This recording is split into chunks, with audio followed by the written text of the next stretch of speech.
Welcome back dear friends. આજે આપણે ધોરણ 8માં વિષય વિજ્ઞાનમાં નવા અભ્યાસક્રમ મુજબ સેમેસ્ટર 2માં પાઠ 7 કિશોરાવસ્થા તરફ સ્વાધ્યાયનું સંપૂર્ણ સોલ્યુશન જોવાના છે। તે પહેલાં ફ્રેન્ડ્સ, જો તમે આપણી ચેનલ પર નવા હોય, હજુ સુધી આપણી ચેનલ તમે સબસ્ક્રાઇબ ના કરી હોય તો લાલ રંગનું સબસ્ક્રાઇબનું બટન જરૂરથી દબાવજો અને વિડીયોને તમારા ફ્રેન્ડ્સ સાથે શેર કરવાનું બિલકુલ ના ભૂલતા। ચાલો આપણે સોલ્યુશન જોઈ લઈએ। પ્રશ્ન 1, શરીરમાં જોવા મળતા પરિવર્તન માટે જવાબદાર અંતઃસ્ત્રાવી ગ્રંથિઓ દ્વારા સ્ત્રવિત પદાર્થનું નામ શું છે? જવાબ: શરીરમાં જોવા મળતા પરિવર્તન માટે જવાબદાર અંતઃસ્ત્રાવી ગ્રંથિઓ દ્વારા સ્ત્રવિત પદાર્થનું નામ અંતઃસ્ત્રાવ છે। બીજો પ્રશ્ન, તરુણાવસ્થાની વ્યાખ્યા આપો। જવાબ: જીવનકાળની અવસ્થા જેમાં શરીરમાં પ્રજનનની પરિપક્વતાની પ્રાપ્તિ માટેના પરિવર્તનો થાય છે તેને તરુણાવસ્થા કહે છે। પ્રશ્ન 3, ઋતુસ્રાવ શું છે? વર્ણવો। જવાબ: સ્ત્રીમાં 12-13 વર્ષની વયથી લગભગ 28 થી 30 દિવસના અંતરાલે પ્રજનન માર્ગથી શરીરની બહાર થતા રક્તસ્રાવને ઋતુસ્રાવ કહે છે। સ્ત્રી ગર્ભવતી ન થાય ત્યાં સુધી 12 થી 13 વર્ષની વયથી લગભગ 45 થી 50 વર્ષની ઉંમર સુધી પ્રતિમાસ ઋતુસ્રાવ થાય છે। ઋતુસ્રાવને આપણે રજોદર્શન પણ કહી શકીએ છીએ બાળકો।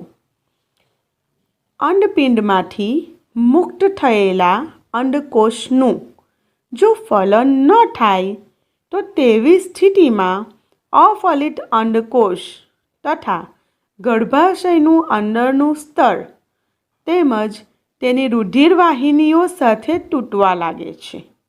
તેનાથી સ્ત્રીઓમાં રક્તસ્રાવ થાય છે। તેને ઋતુસ્રાવ કે રજોસ્રાવ કે રજોદર્શન પણ આપણે કહીએ છીએ। ઋતુસ્રાવ થવો એ સ્ત્રી ગર્ભવતી નથી તેની નિશાની છે। પ્રશ્ન 4, યૌવનારંભ દરમિયાન જોવા મળતા શારીરિક પરિવર્તનોની યાદી બનાવો। જવાબ: યૌવનારંભ દરમિયાન જોવા મળતા શારીરિક પરિવર્તનમાં ઊંચાઈમાં એકાએક વધારો થાય છે। હાથ અને પગના હાડકાની લંબાઈમાં વધારો થાય છે અને વ્યક્તિ ઊંચો લાગે છે। શરીરના વિવિધ ભાગે વાળ ઉગવા લાગે છે। છોકરામાં ખભાનો ભાગ ફેલાઈને પહોળો થઈ જાય છે, જ્યારે છોકરીના નિતંબનો વધુ વિકાસ થવા લાગે છે। છોકરામાં સ્વરપેટી મોટી થઈ ગળાના ભાગમાં બહારની તરફથી આવે છે અને અવાજ ઘેરો બને છે અને તેલી ગ્રંથિઓનો સ્ત્રાવ વધી જાય છે। પ્રજનન અંગોનો વિકાસ થાય છે અને પ્રજનન અંગો વિસ્તારમાં વાળ ઉગે છે। છોકરામાં દાઢી મૂછ ઉગવાની શરૂઆત થાય છે। છોકરીઓમાં સ્તન ગ્રંથિઓનો વિકાસ થાય છે। પ્રશ્ન 5, 2 કોલમવાળું કોષ્ટક બનાવો જેમાં એક કોલમમાં અંતઃસ્ત્રાવી ગ્રંથિઓનું નામ અને તેની સામે બીજા કોલમમાં તેના દ્વારા સ્ત્રવિત અંતઃસ્ત્રાવોના નામ લખો।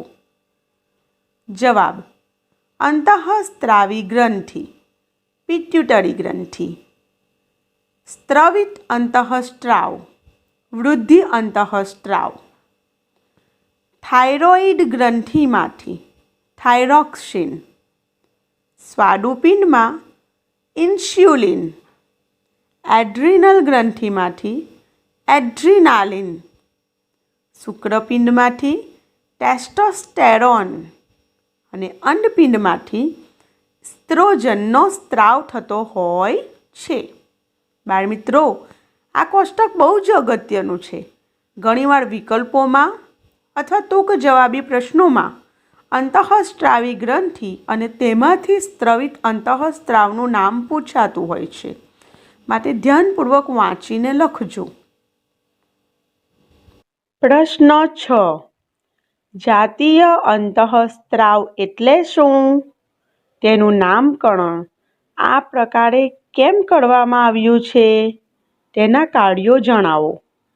જવાબ: જાતીય અંતઃસ્ત્રાવ એટલે ગૌણ જાતીય લક્ષણોના વિકાસ અને નિયંત્રણ કરતા અંતઃસ્ત્રાવ.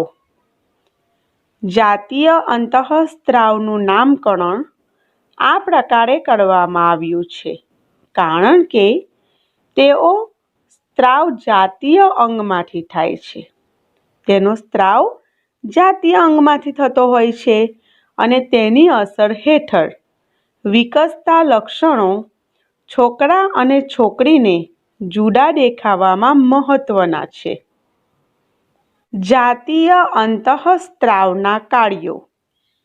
ગૌણ જાતીય લક્ષણો જેવા કે છોકરાના ચહેરા પર વાળ એટલે કે દાઢી મૂછ ઉગવા, છાતી પર વાળ, છોકરીમાં સ્તન ગ્રંથિઓનો વિકાસ થવો, નિતંબનો વધુ વિકાસ વગેરે કાર્ય કરે છે. છોકરા અને છોકરીઓ બંનેમાં બગલમાં તથા પ્યુબિક વિસ્તારમાં વાળ ઉગવાનું કાર્ય કરે છે. પ્રશ્ન 7. સાચો વિકલ્પ પસંદ કરો. પહેલો વિકલ્પ: તરુણોએ તેઓ શું ખાઈ રહ્યા છે તેના વિશે સચેત રહેવું જોઈએ કારણ કે ઉચિત ખોરાકથી તેમના મગજનો વિકાસ થાય છે. શરીરમાં થઈ રહેલ તીવ્ર વૃદ્ધિ માટે ઉચિત ખોરાકની આવશ્યકતા હોય છે. તરુણને બધા સમયે ભૂખ લાગતી હોય છે.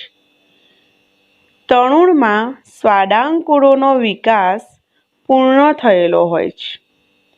આમાંથી ઓપ્શન બી શરીરમાં થઈ રહેલ તીવ્ર વૃદ્ધિ માટે ઉચિત ખોરાકની આવશ્યકતા હોય છે એનો સાચો જવાબ છે, જેને અલગ રંગથી દર્શાવવામાં આવેલું છે. બીજો વિકલ્પ જોઈ લઈએ. સ્ત્રીઓમાં પ્રજનનક્ષમ ઉંમરની શરૂઆત ત્યારે થાય છે જ્યારે અ. ઋતુસ્ત્રાવની શરૂઆત થાય છે. બ. સ્તનનો વિકાસ શરૂ થાય છે. ક. શરીરનું વજન વધે છે. ડ.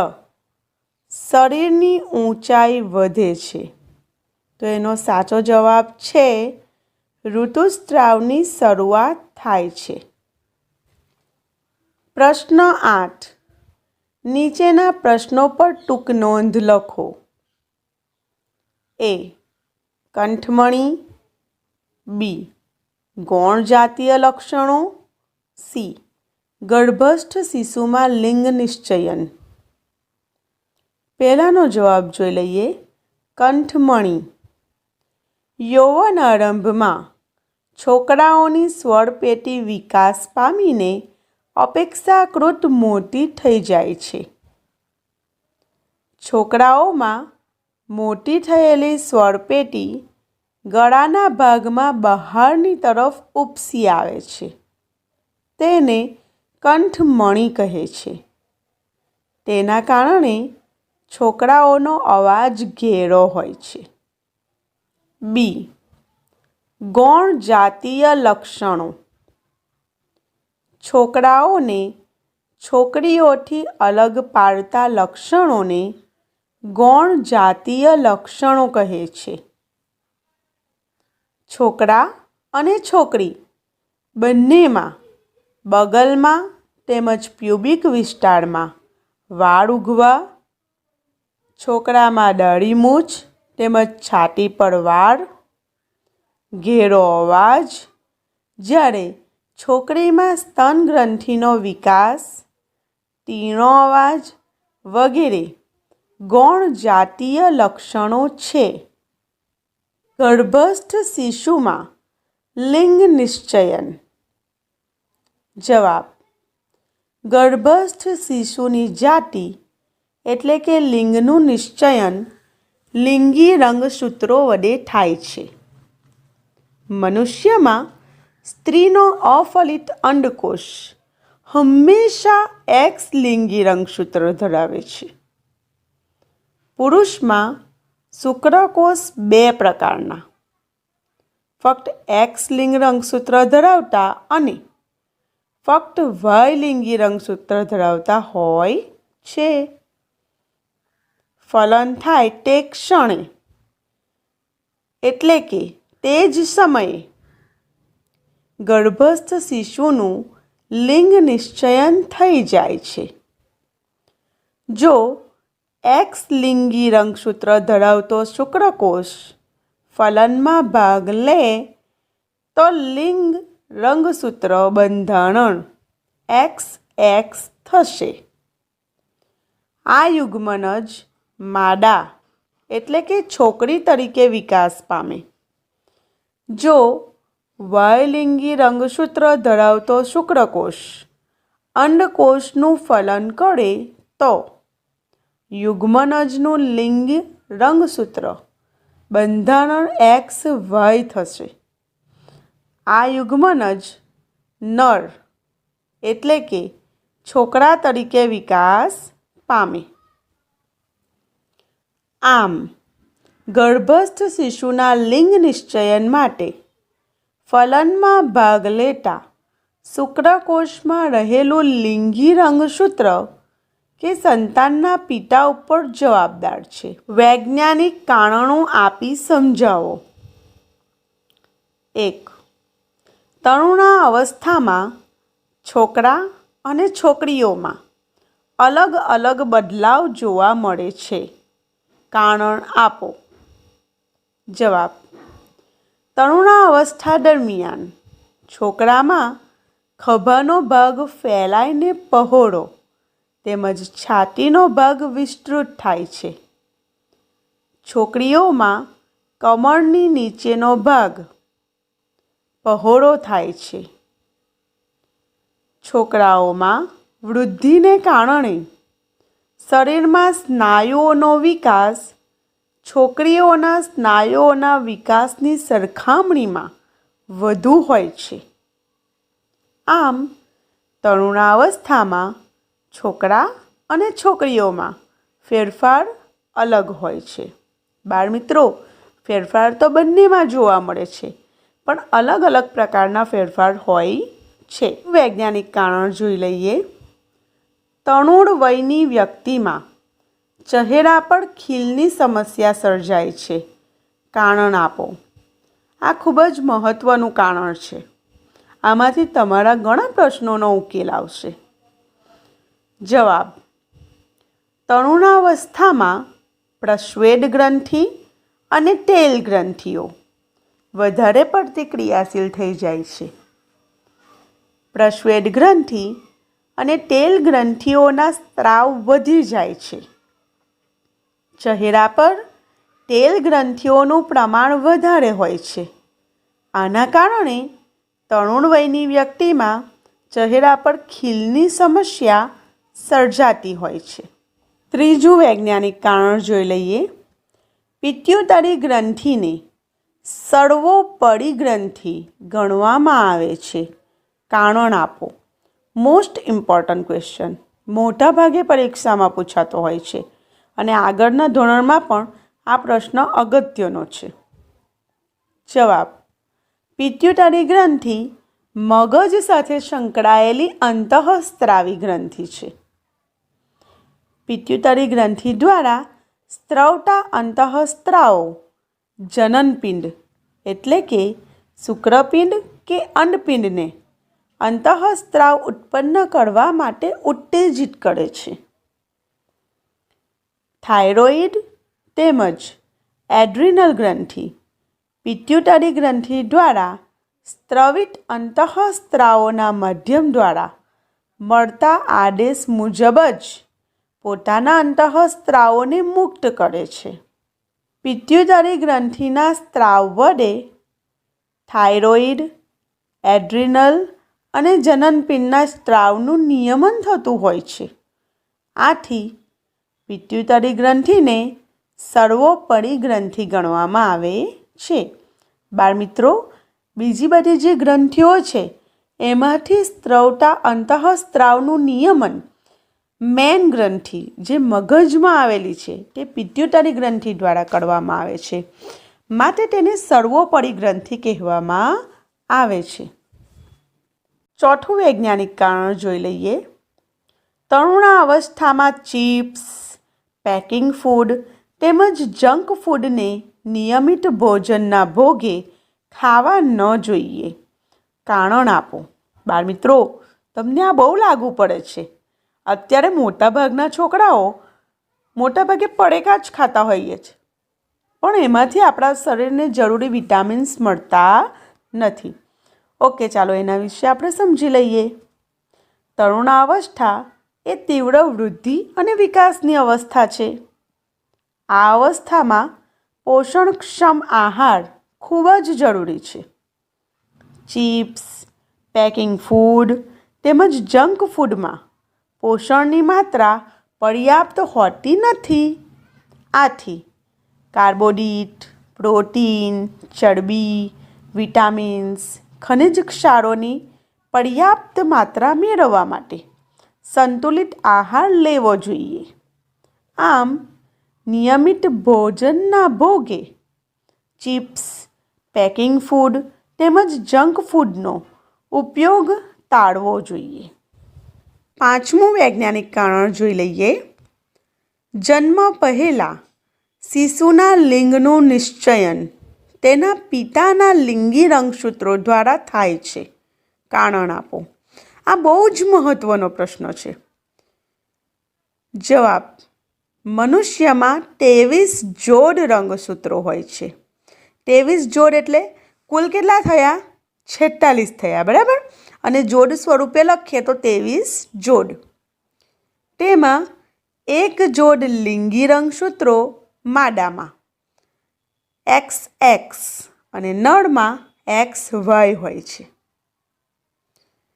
અફલિત અંડકોશમાં હંમેશા X રંગસૂત્ર હોય છે. બાળમિત્રો, સ્ત્રી પાસે એટલે કે માદા પાસે જે રંગસૂત્ર છે 23મી જોડનું એમાં XX છે, બરાબર. તો એ અફલિત અંડકોશ હોય તે સમયે એની પાસે X રંગસૂત્ર જ હોય. પરંતુ શુક્રકોશમાં X રંગસૂત્ર અથવા Y રંગસૂત્ર હોય છે. એટલે X રંગસૂત્ર પણ હોઈ શકે અને Y રંગસૂત્ર પણ હોઈ શકે છે. જો X રંગસૂત્ર ધરાવતો શુક્રકોશ અંડકોશનું ફલન કરે તો યુગ્મનજમાં XX લિંગી રંગસૂત્રો થાય અને માદા શિશુમાં વિકાસ પામે, એટલે છોકરીનો જન્મ થાય. અને જો Y રંગસૂત્ર ધરાવતો શુક્રકોશ અંડકોશનું ફલન કરે તો યુગ્મનજમાં XY એટલે કે લિંગી રંગસૂત્રો થાય અને નર શિશુમાં વિકાસ પામે, એટલે છોકરાનો જન્મ થાય. આમ જન્મ પહેલાં શિશુના લિંગનું નિશ્ચયન તેના પિતાના લિંગી રંગસૂત્રો દ્વારા થાય છે. બાળમિત્રો, જો તમને મારું વિડીયો ગમ્યું હોય તો વિડીયોને લાઈક કરજો, શેર કરજો અને મારી ચેનલ તહેઝીબ એજ્યુકેશનને સબસ્ક્રાઈબ ના કરી હોય તો ચોક્કસ રીતે સબસ્ક્રાઈબ કરી લેજો અને બાજુમાં રાખેલા બેલ આઇકનને દબાવી દેજો, જેથી તમને મારા વિડીયોનું નોટિફિકેશન સૌથી પ્રથમ મળી રહે. Thank you.